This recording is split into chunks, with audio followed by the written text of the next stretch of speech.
All eyes were drawn on President Muhammadu Buhari's speech on the 1st of October 2021. One of the major talking points in the speech is the part where the president mentioned the issue of investigation about secessionist agitators and their sponsors. Out of curiosity, one may then want to know the position of the law on this controversial issue of secession. Now, what is secession? Secession simply means the act of withdrawal by a group from the membership of a body.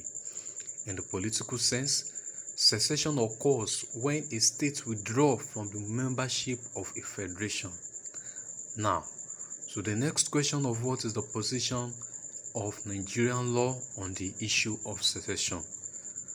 The word secession is neither mentioned in the Constitution of the Federal Republic of Nigeria, which is the highest law of the land, nor any other law in Nigeria. The closest to which reference was made to secession in the Constitution is in Section 2 of the Constitution, which provides that Nigeria is one indivisible and indissoluble sovereign state. So, this provision runs contrary to the agitation of secessionists, which is that Nigeria should be divided. Moving on. What then is the position of law concerning secessionist agitators? Have they committed any crime by asking for secession? The answer to this is in Section 36, subsection 12 of the Constitution, which provides that no one shall be convicted of a criminal offense unless that offense is defined and the penalty for it is defined in a written law. The implication of this provision is that since agitation for secession is neither defined as a crime nor the punishment for it prescribed in any written law, no one can be legally convicted of being a secessionist agitator. So the simple answer to the question of whether agitation for secession is a crime in Nigeria is a capital no. This is why if you look at the cases of secessionist agitators being charged to court, the government does not charge them to court for the crime of being secessionist agitators. Rather, the government charges them to court for other offenses of unlawful assembly, illegal possession of firearms, treasonable felony, and so on. So, that is the position of the law on secession. Agitation for secession is not a crime. I hope you have been able to learn a thing or two from this video. Please, before you click on the exit button, subscribe to this channel and like this video. Talk to you soon. Following the recent statement by Nigeria Attorney General, in which he stated the possibility of declaring a state of emergency in Anambra State, there has been several opinions on the legality and the political implication of such a move. So in this video, we will be looking at the legal structure and the legal implication of the declaration of a state of emergency in Nigeria. To start with, what does a state of emergency mean? According to Chambers' 20th English Dictionary, a state of emergency is the suspension of normal law and other procedures and the introduction of strict controls of the population that usually involves the military so that a crisis or a revolution can be contained. From this definition, the following are the characteristics of a state of emergency. Number 1, suspension of normal legal procedures. 2, strict control of the citizens. 3, involvement of the military. And 4, existence of extreme dangers. Now, what does the law say about the declaration of a state of emergency in Nigeria? Section 305 of the Constitution of the Federal Republic of Nigeria provides the procedure for the proclamation of a state of emergency in any part of Nigeria. According to that section, the only person that has the power to proclaim a state of emergency in Nigeria is the president. However, such proclamation by the president is to be approved by the National Assembly. The Constitution also gave a list of situations in which the president may proclaim a state of emergency. They are when Nigeria is at war, when there's a threat of invasion of Nigeria, when there is a threat of breakdown of law and order, or there's an actual breakdown of law and order, when there is a threat or actual occurrence of a natural disaster, when the governor of a state make a request to the president to declare a state of emergency in a state. Moving on. Now, what are the legal implications of the declaration of a state of emergency? One of the legal implications is that during a state of emergency, certain fundamental human rights can be violated. According to Section 45, subsection 2 of the Constitution, the right to life and the right to personal liberty can be violated during a state of emergency. This means people's movements can be restricted, and unfortunately, lives can be taken in some extreme circumstances. Now, a common thread noticed in past declarations of state of emergency in Nigeria is the removal or suspension of the elected leaders in the parts of the country where the state of emergency is in effect. It was only during the term of Goodluck Jonathan as Nigerian president that he did not suspend the governors and members of the state houses of assembly when he exercised his power to declare a state of emergency. Other leaders of the country that has proclaimed a state of emergency suspended the governors and members of the House of Assemblies of the states concerned. However, there is nowhere in the Constitution or any other law where the president is given the legal power to remove or suspend the elected leaders in a state because of a state of emergency. In fact, Section 305 of the Constitution, which empowers the president to declare a state of emergency, started with subject to the provisions of this Constitution. This means the exercise of the power to declare a state of emergency must be in accordance with all the provisions of the Constitution. And the Constitution has already provided the conditions for the removal of a state governor and members of houses of assembly of a state, and nowhere is it mentioned that the president can remove the elected leaders in the state because of a state of emergency. So that's the position of law on this issue. The president does not have the legal power to remove or suspend a governor of a state because of a state of emergency. I hope you've been able to learn a thing or two from this video. Please subscribe to this channel, like this video, and share it. Talk to you. The 20th of October 2020 was a dark day in Nigeria. On that day, there were various reports of shooting of unarmed protesters at Lekki Toll Gate in Lagos by men of the Nigerian army. Although the army has strenuously denied the allegation of shooting live ammunition at protesters, the veracity of that claim is a topic of discussion for another day. In this video, we want to look at the position of Nigerian law on the use of force by security forces against protesters. The right to protest is guaranteed under Chapter 4 of the Constitution of Nigeria. Anyone can join a group of people to voice out their displeasure. However, the same Chapter 4 of the Constitution that guarantees the right to protest also provides the limitation to that right. The limitation as pronounced under the law is that during a protest, the government can take any action that is in the interest of defending the country or any action that is in the interest of maintaining public safety and public order. The government can also take any action that is in the interest of protecting the rights and freedom of others. It is this provision that legally allows security forces to use a reasonable force during protest in certain circumstances.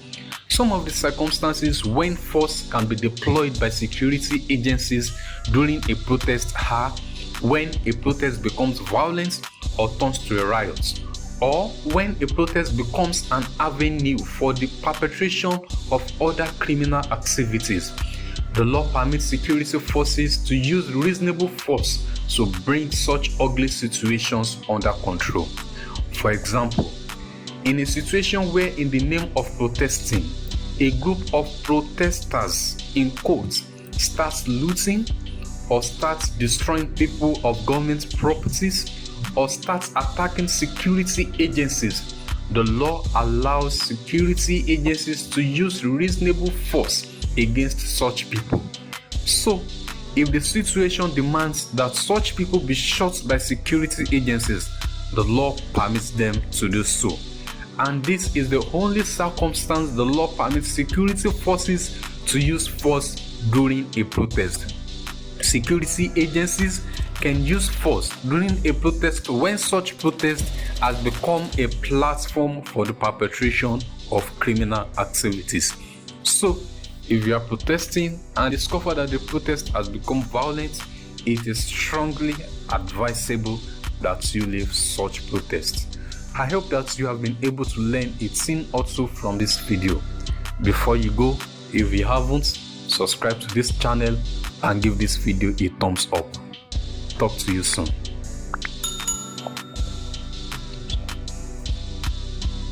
Imagine you find yourself in a situation where someone points a gun at your head and the person gives you two options. Number one, sign a contract giving a property of yours to the person or to someone else. The second option, have your head blown off. What will you do? Well, while you are thinking about the answer, let's look at the scenario with the lens of the law. In law, that act of pointing a gun at your head to force you to sign the document is what is known as duress. Duress basically means the use of threats of violence or the actual use of violence to make someone enter into an agreement. Duress may take different forms. It may be in the form of threatening to hurt someone or those who are close to him, like members of his family or his friends. It may also take the form of threatening to imprison them or destroying their properties if they don't do what we are asking them to do. Now, the position of law on duress is that if someone enters into a contract or sign an agreement because of duress, such agreement or contract is voidable at the instance of such person. What this means is that if, for example, I was forced to sign a contract in which I sold my car to someone, the law is that I have two options. The first option is that I can later say that, oh no, I was forced to sign that contract, it wasn't my intention to sell that car to you, please give my car back to me. The second option I have under the law is that I can choose to be banned by that contract and just let go of my car. So if you are forced to sign an agreement, whether to be bound by that agreement or not is your choice. The person that forced you to sign that contract cannot legally force you to honor the contract. However, one thing with duress that I should tell you is that it is not easy to prove duress in a court of law.